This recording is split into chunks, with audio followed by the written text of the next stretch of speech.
नमस्कार, मैं Baljeet Dhaka pinnacle coaching centre से आप सभी का स्वागत करता हूं और अब हम करते हैं trick of the day mathematics part 50।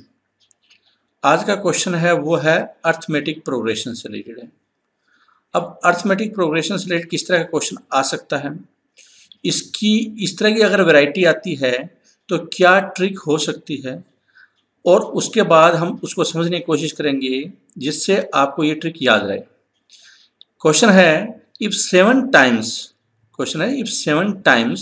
The seventh term of the earth of an arithmetic progression is equal to 11 times its 11th term, then 18th term of the arithmetic progression will be. Earth AP हमें बताना है कि 18th term क्या होगी। Question में दोबारा समझा देता हूँ और पढ़ देता हूँ कि एक अर्थमेटिक एक्सप्रेशन दी हुई है कोई, उसका सातवीं जो टर्म होगी उसका 7 गुना किसके बराबर है, उसकी 11वीं टर्म की 11 के बराबर होगा। तो बताइए उस जो सीरीज है अर्थमेटिक प्रोग्रेशन उसकी 18th टर्म है वो क्या होगी। तो जब भी ये वैरायटी वाला क्वेश्चन है 7th टाइम 7th का, 11th टाइम 11th का और 11 और 7 इन दोनों का जोड़ पूछा जाए, जो कि कितना होता है जोड़ 18 टर्म। मतलब यहाँ पे अगर 3 होता 3 times the third term and fifth time the fifth term, दोनों बराबर है, 3 और 5 वाला बराबर है, तो 5 और 3 कितना हो 8। और पूछा हुआ है कि 8th टर्म है वो उस अर्थमेटिक प्रोग्रेशन की क्या होगी। तो आंसर इसी तरह से होगा जिसका ये होगा। तो ऐसे क्वेश्चन का आंसर हमेशा क्या होगा, 11 और 7 18 और 18 में से 18 गए 0। आप बोलेंगे 0 कैसे आया। आप पहले तो ये ट्रिक्स देख लीजिए क्या होती है कि इन दोनों का जोड़ होगा और 18 टर्म भी पूछी जाएगी। 3 अगर ये यहाँ पे है 5 यहाँ पे है तो 8th टर्म पूछी जाएगी। जब ये इस तरह का क्वेश्चन आए तो आंसर इसका 0 होगा। अब ये ट्रिक है, हम उसका कॉन्सेप्ट समझते हैं पीछे कि ये कैसे बनी है ट्रिक और अर्थमेटिक प्रोग्रेशन क्या होता है, और इससे रिलेटेड अगर इसी तरह का कोई और वैरायटी, इसकी सिमिलर वैरायटी आए तो उसका आंसर क्या हो सकता है, उससे रिलेटेड हम कॉन्सेप्ट समझते हैं।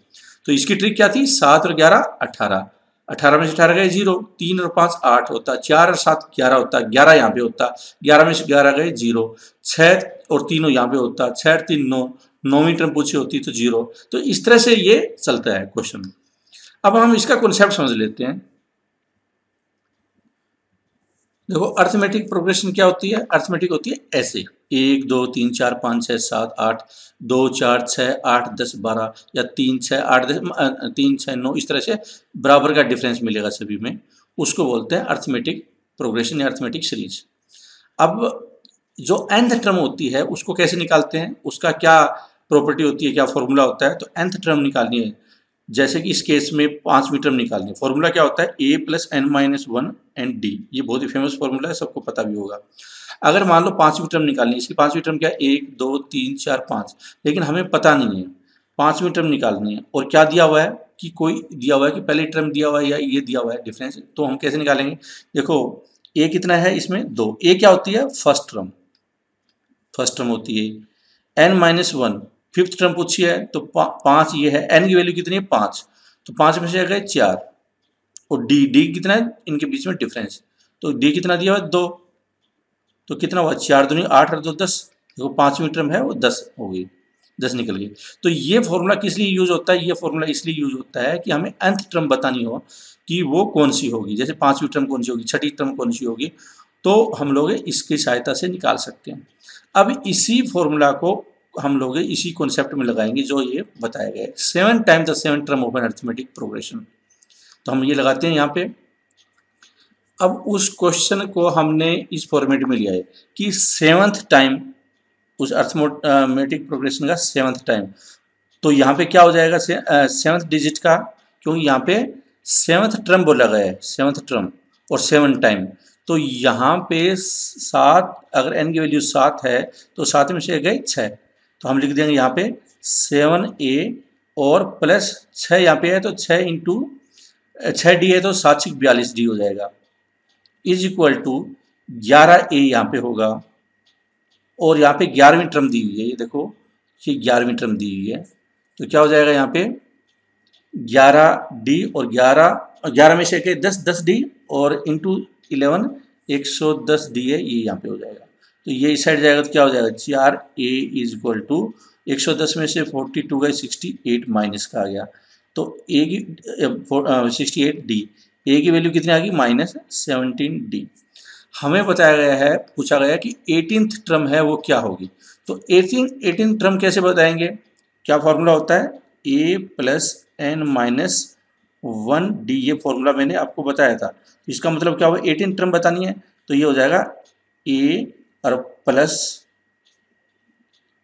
18 माइनस 1 17 डी, और a की वैल्यू है वो हमारी निकल रही है -17 डी, तो -17 डी और प्लस 17 डी, ये कितना हुआ, ये आ गया 0, ये आ गया 0। तो हमें पता चलेगा, हम देख रहे हैं कि 11 और 7 18, 11 और 7 18, और 18वीं टर्म पूछी होगी तो वो कैंसिल हो जाएगा अल्टीमेटली, जैसे इस केस में हुआ है यहाँ पे। अगर यहीं पे मैंने दूसरे एग्जाम्पल के रूप में और बताता हूँ आपको कि क्या ये बात ट्रू है। अगर ये पूछा जाता कि इसका 3 गुना, इसका 5 गुना, तो बताओ 8th टर्म क्या होती, इसका 3 और इसका 5 गुना, तो 8th टर्म क्या होती। तो देखें इसी को सोल्व कर देते हैं फिर। तो ये हो जाएगा 3a और 3a और थर्ड टर्म का 3 गुना, थर्ड टर्म का 3 गुना, तो कितना हो गया, अगर मैं यहाँ पे 3 रखूँगा और यहाँ पे 5 रखूँगा, पूछा जाता कि 3 गुना थर्ड टर्म का और 5 गुना 5वीं टर्म का दोनों बराबर है, तो क्या होता, फिर यहाँ पे 2 होता, 3 में से गए 2, तो 2 और ये 3 12 तो 6 डी हो जाता है यहाँ पे, और 5 ये तो 5a और यहाँ पे 4 हो जाता, 4 इंटू 5 20 डी हो जाता। तो कितना हो गया, 2a इज इक्वल टू 20 में से 6 गए 14 डी। इन दूसरे शब्दों में बोल सकते हैं हम लोग कि a की वैल्यू कितनी आ जाएगी, a की वैल्यू आ जाएगी -7 डी।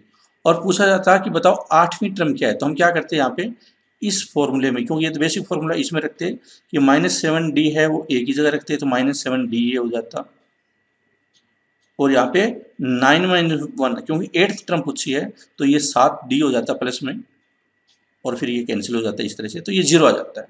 तो इस तरह से कोई भी इसका क्वेश्चन आता है जिसमें ये बोला गया कि मान लो 6 गुना 6वीं टर्म का और 8 गुना 8वीं टर्म का, तो बताओ 14वीं टर्म क्या होगी, तो 8 से 14, तो आंसर क्या हो जाएगा 0। ये हमेशा के लिए इस तरह से ट्रू होगा, आपने उसमें देखा। इस तरह से आप इसके क्वेश्चन है वो बहुत आसानी से इजी कॉन्सेप्चुअल ट्रिक वे में कर सकते हैं। Thank you very much for watching this presentation all.